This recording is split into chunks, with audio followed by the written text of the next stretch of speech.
Hello friends, ప్రభువైన యేసుక్రీస్తు నామంలో మీకు అందరికీ నా హృదయపూర్వక వందనాలు తెలియపరుస్తున్నాను. ఎలా ఉన్నారు? అందరూ బాగున్నారా? ఈ రీతిగా మీతో మాట్లాడడానికి తండ్రి అయినటువంటి దేవుడు నాకు ఇచ్చినటువంటి చక్కని సమయాన్ని బట్టి, ఆరోగ్యాన్ని బట్టి, ఆయుష్కాలాన్ని బట్టి తండ్రి అయిన దేవునికి కృతజ్ఞతాస్తుతులను చెల్లిస్తూ ఉంటున్నాను. ప్రియ సహోదరులారా, సహోదరులారా, ఈ సమయంలో ఒక చిన్న మాటను మీతో పంచుకోవడానికి నేను ఇష్టపడుతూ ఉంటున్నాను. 119వ కీర్తన 9వ చరణంలో ఈ విధంగా రాయబడి ఉంది: యవనస్తులు దేని చేత తమ నడతను శుద్ధిపరచుకుందరు, నీ వాక్యమును బట్టి దాన్ని జాగ్రత్తగా చూచుకున్న చేతనే కదా. నిజంగా ఆలోచించేద్దాం. యవనస్తులు దేని చేత తమ నడతను శుద్ధిపరచుకుందరు అంటే దాని అర్థము, నడత అనగా ప్రవర్తన. దేని చేత శుద్ధి చేసుకుంటారు? శుద్ధి అంటే ఏంటండి? ఆలోచించేయండి. మనం ఒక యాపిల్ పండును కొనుక్కుంటున్నాం. యాపిల్ పండును కొనే సమయంలో అది ఎలా ఉందా, మచ్చైనా డాగైనా ఏమైనా ఉందా అని చెప్పి చూసి ఏరుకొని ఆ పండ్ల రాశిలో ఉండి ఇంటికి తెచ్చుకుంటున్నాం. ఏరుకొని తెచ్చుకున్నటువంటి మనం మరలా ఇంటికి వచ్చాక ఏం చేస్తున్నాం? చక్కగా నీటిలో దానిని శుభ్రంగా కడుగుతూ ఉంటున్నాం. ఎవరైనా కడగకుండా తింటున్నారా? ఆలోచించేయండి.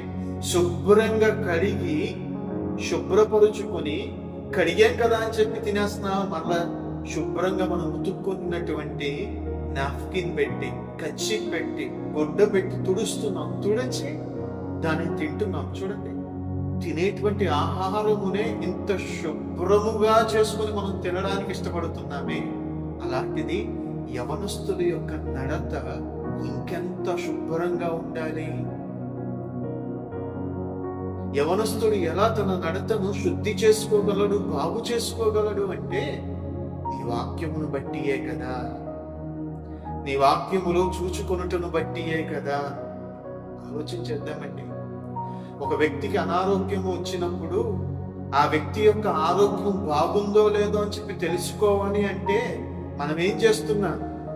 కొన్ని పరీక్షలను చేస్తున్నాం. పరీక్షలు చేసినప్పుడే ఆరోగ్యంగా ఉన్నాడా, అనారోగ్యంగా ఉన్నాడా అనేటువంటిది మనకు తెలుస్తుంది. అందుకే తిమోతి గారి కోసం పౌలు గారు ఈ విధంగా మాట్లాడారు. ఒకసారి మనం చూద్దామా అండి? మనం బైబిల్ గ్రంథాన్ని త్రిపుదాం.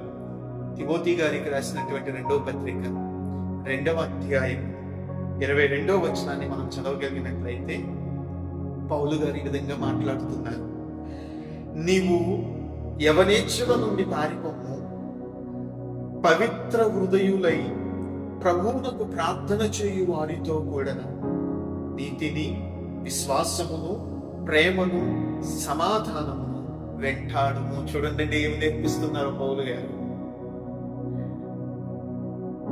యవన కాలంలో ఉన్నటువంటి తిమోతి గారికి నేర్పిస్తున్నారు. ఏం నేర్పిస్తున్నారు? ఒకసారి మరలా చూడండి బైబిల్ గ్రంథంలో, యవనేచ్ఛల నుండి పారిపో. ఎంత చక్కటి మాట చెప్తున్నారండి.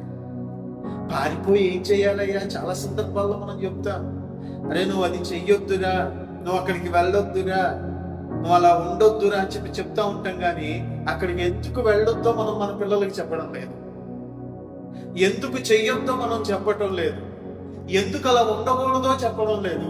కాబట్టి వారు అర్థం చేసుకోలేక వారు పాడైపోతున్నారు. ఇక్కడ మనం ఆలోచించవలసినటువంటి విషయం ఏమండి? మాట్లాడుతున్నారు పౌలు గారు, ఇదిగో యవనేచ్ఛల నుండి నువ్వు పారిపో, నువ్వు కాపాడుకుంటూ పారిపోతూ నువ్వు చేయవలసినటువంటి పని ఒకటి ఉంది. ఏమిటి ఆ పని అంటే, ఇదిగో పవిత్ర హృదయులై అంటే అర్థం ఏంటండి? చక్కటి మనస్సు కలిగి, దేవుని వాక్యము చేత నింపబడినటువంటి హృదయములు కలిగినటువంటి వారి దగ్గరకు, దేవుని వాక్యము చేత నింపబడి ప్రార్థన చేయు వారి దగ్గరకు నువ్వు వెళ్ళాలి. వారు ఎక్కడుంటారండి? సంఘ సహవాసంలో దొరుకుతారండి అలాంటి వారు.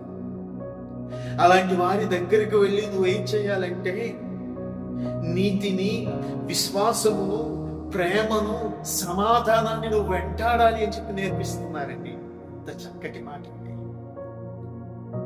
మీకందరికీ ఒక శుభవార్తను తెలియపరచడానికి ఇష్టపడుతూ ఉంటున్నాను.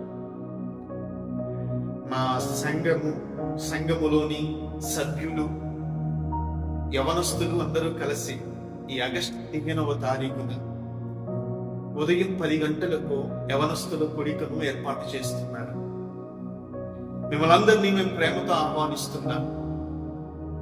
మా మందిరం యొక్క అడ్రస్ కరాకా ప్రార్థనా మందిరం, వాటర్ ట్యాంక్ రోడ్, కట్టుబడిపాలెం, చీకొండూరు మండలం, ఎన్టీఆర్ జిల్లా. మిమ్మల్ని అందరినీ మేము ప్రేమతో ఆహ్వానిస్తున్నాం. యవనుడా, యవన సహోదరి, రండి, దేవుని మాటలను నేర్చుకుందాం. దేవునిలో ఆ రోజంతా గడుపుదాం. దేవుని కొరకు గొప్పగా బ్రతకడానికి మనమందరం దేవుని మాటల చేత ప్రేరేపితులవుదాం. దేవుని కోసం జీవిద్దాం.